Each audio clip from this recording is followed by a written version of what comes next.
In terms of this idea of going out there and living it, you and the band, you recorded Chemical City in a converted church in Australia. Collider was recorded in Engine Studios in Chicago. Terraform was recorded at the Tragically Hip's 6-acre boathouse studio. That's pretty cool.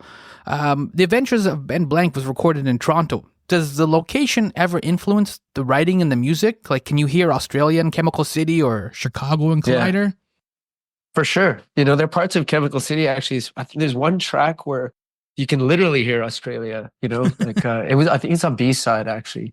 We put it out on an extended version of the record where we just go out with a microphone at night and just record the sounds of the birds and the insects in the in the yard around the church.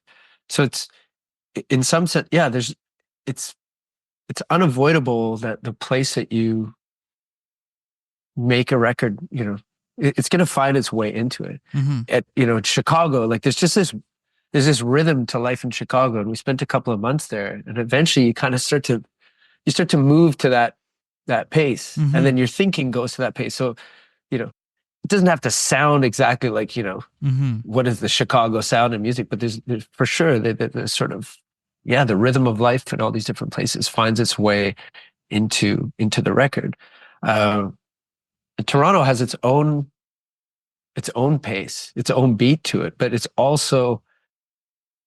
different for us in the sense that we're not escaping to the other side of the world to go and make a record where you don't have like your manager in the same town and your record company in the same town, and so in going to Toronto, it's kind of like you're going into the lion's den. It's not an escape. You're actually like going in there. But I think we went into this record just sort of with a very clear idea of what it was supposed to feel and sound like. So it really became about, let's go into a studio where we can execute this, this recording process the way we want to. That's a very Toronto vibe, though.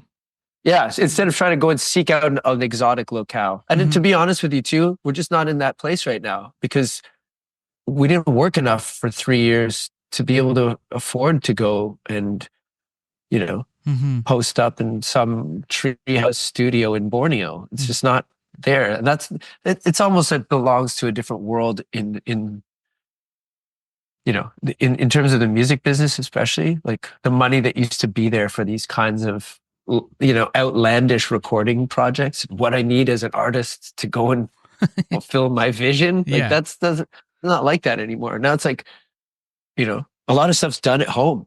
A lot of stuff's done on your laptop at home because musicians are just have a hard enough time making ends meet. So, we had to also just realize that we're still in a very fortunate position in that we can go out and make a record, but we have to be a bit smart about how we go about doing. This has been a notable audio moment.